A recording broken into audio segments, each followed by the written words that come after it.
everybody? It's your boy King Crowner, back again with another edition of History You May Not Know, and history that is not taught in detail as much. Today's lesson is on colorism.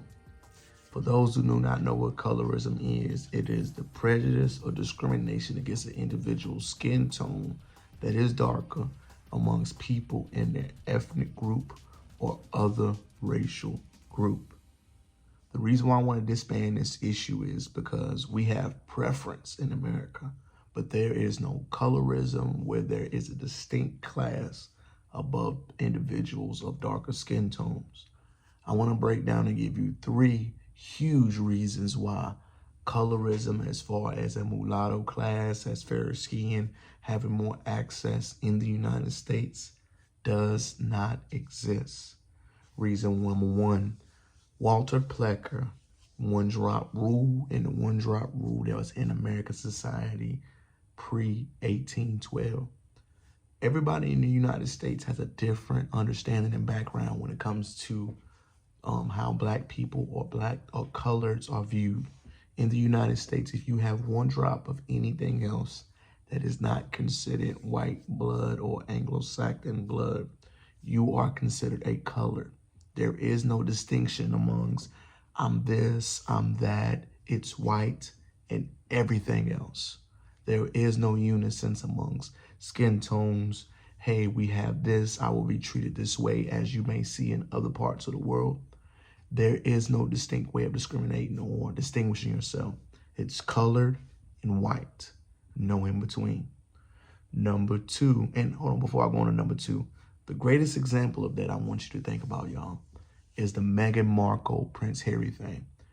I'm going to get an image of Meghan Markle. She's a very fair-skinned woman who would be perceived as a mulatto class. She was treated as she was the darkest-skinned woman in a predominantly Anglo-Saxon family due to that one-drop ideology being supremely strong. Her family was really upset by Prince Harry choosing someone that was a black woman, even though she was an extremely fair-skinned. They understood the ideology of the one-drop rule and implemented it very strongly. The second point I want to break down that most people do not remember in history is the Plessy versus Ferguson decision. People don't understand that Plessy was one-eighth black American, and he was trying to use the mulatto class that he came from in his background. In the Caribbean islands and some of the islands down there, you see a mulatto class being uplifted more and having more rights. His family legacy taught him that. If you looked at Plessy, he looked like a Meghan Markle and decided to sit in the front of the car where the other white passengers were. It became such a huge deal that whites became so disrespectful to Plessy, and a court decision went all the way to the Supreme Court. The courts in the U.S. land said on record, no, there is no other classes. You are considered a colored American. You are not white. There is no in-between when it comes to the United States. This decision was the first time we've seen actual on paper saying we will keep the classes and the races separate. There is no middle ground. It's white and everything else. It was an extreme distinction put on by chief justices and people in the state of Louisiana. You got to think about this for a second. He came from a different place where you were fair-skinned, you would be treated differently. When he came to the United States, he got an extreme wake-up call on how it is very different. No matter your skin tone, no matter how you look, you will be treated one way, no exception. The third and most strong case for why there is no colorism in the United States, there is white and everything else, is the Jim Crow ruling in the South. We always think about Jim Crow in the South and we wonder specifically what it was. It was a social construct of any other colored person and white people. No matter what shade of black you were, light skin, dark skin, whatever, there was no other internal way to separate yourself. You were either white or everything else.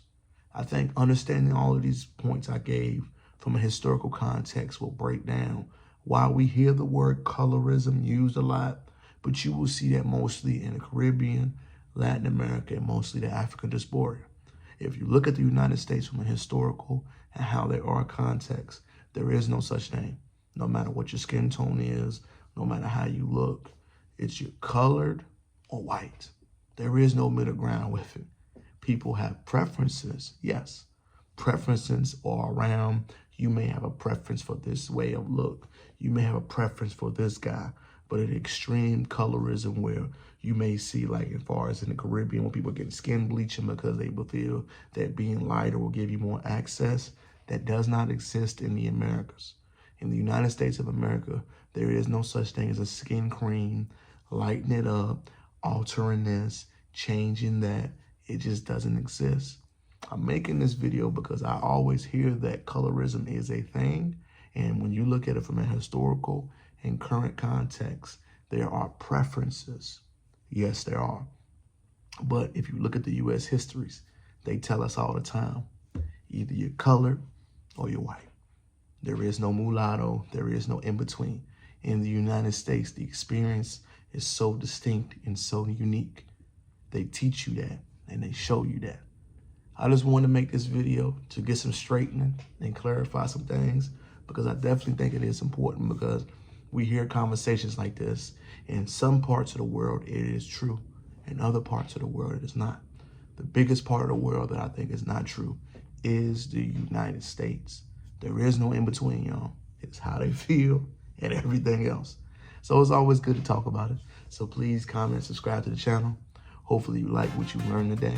Hopefully I'm here to educate you on things you may not know and to have conversations about others. Peace.